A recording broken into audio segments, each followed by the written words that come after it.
Hi, it's Chris Titley here. We're live with Scoreboard Media at the Sports Strategy Summit in Brisbane at the Brisbane Convention Centre. I've got Anthony Ryan, CEO of Beta here. Hey, just Chris. post your panel session. How did it go? I thought it was a great panel. Myself and JC, nighttime commissioner / Powderfinger / legend, and James Toomer, the mega mind from Urbis, just looking at setting up what the opportunity is, not just for the city, but how sport is going to feed into that and energise and drive our economy over the next 6 years leading to 32 and beyond. And some of the secrets of that in terms of what is happening behind the scenes with sport and Brisbane? Well, I think if you look at what Brisbane's doing better than anywhere else in Australia right now, is that sense that we, instead of competing against each other, we're actually starting to take our blinkers off and look to the businesses and the individuals beside us and work out how we can hunt as a pack to actually deliver things. So it could be as simple as when we're putting events on over the next 6 years leading into it, how do we actually really leverage that moment? Is it just about the British Irish Lions or the Royal Emperor military tattoo? Or how do we festivalize it? How do we actually create precincts or boroughs that are meeting places for industry, meeting places for investment, meeting places to share ideas, and then the sport is the sugar on top. It's all about creating a Rubik's Cube. I think economic growth it's a team sport, and that's what Brisbane's doing really well.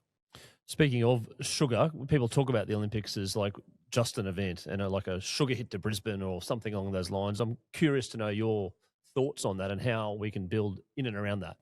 Look, I would agree that one of the worst things that you can have in the city is sugar hits, but that's not what's happening now in Brisbane. So if you actually mapped spend in the city, maybe 10 years ago, you would have seen some spikes and some troughs, etc.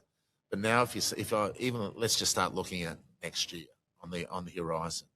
So you'll have the start of the Brisbane International with tennis. Then you start looking at the beginning of football season hitting in. April, we've just announced for the first time, which I think is going to become the most iconic event in Australia, which is the Anzac Day Bledisloe Cup. That's in April. Then in May, you've got the NRL Magic Round, plus the Brisbane Truck Show as a business event, which is the biggest event in Southern Hemisphere every 2 years. You've got 10 games of the World Cup.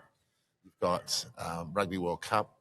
So if you even start thinking about what Brisbane is now, Brisbane, the three top sporting events in the world are the Olympics, FIFA World Cup, and Rugby World Cup. And we've got two of them coming to this city within a 4 to 5 year period. I don't think Brisbane people or Queensland people understand the trajectory of this city, and more importantly, how Brisbane's just stepping up to the plate above anyone else in Australia at the moment. What are you most excited about next year? Next year, I think that I'm looking forward to seeing that Anzac Day Bledisloe Cup test. That was a combination of many minds working together. The Lord Mayor Adrian Schrinner, basically saying to Brisbane and Beta, come up with iconic events.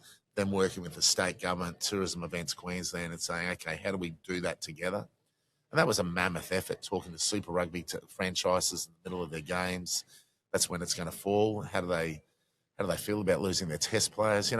But what I thought was great about that is how everyone pulled together to actually create something that was going to be new. But it was more important, it was the strategic intent behind that. We have a sugar hit, as you say, or a big hit in May. Let's get something in April. Let's start evening out all this spend and not just have one or two things in the year, but actually having something that's right across. So I think next year you'll find in Brisbane, you'll have taxi drivers, Uber drivers, cafe owners saying, we've been busy the whole year through. And that's why Beta is so important about this collective effort. sport being the connector, as you mentioned, or part of the Rubik's Cube puzzle, how important is it for kids and for adults to play sport in your view? And from a personal point of view, I think it's probably underrated from like a mental health point of view. To me, I'm sitting back. I'm a little bit tired because I watched the Commonwealth Games, different time zone.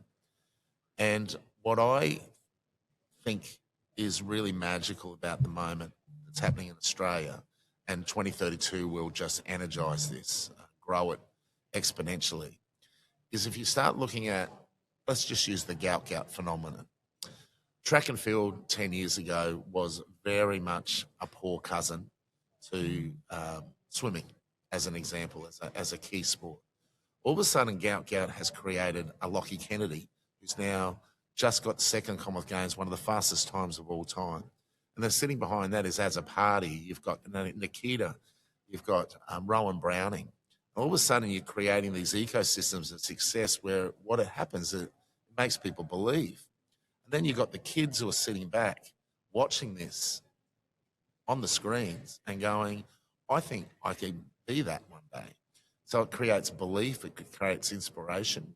And more importantly, it just creates this sense of, well, I know I might not be a Lockie Kennedy one day, but I actually want to pursue what he's doing. I want to pursue the fact that he's goal-orientated, wellness, all of those things.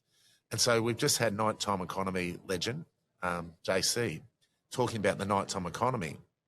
But he would also agree that the dawn economy is just as important. And that's what I think Brisbane can do. We can be the lark to the owl, that we can actually be an economy that is all about well-being, it's all about celebration, and you don't have to have one after another. And we're sitting here on a beautiful winter's day here in Brisbane. Yeah, like, it's just magical, isn't it? Yeah. Like, anyone that comes will understand a Brisbane winter, but our weather and our ecosystem and our style of living also plays a part in all this.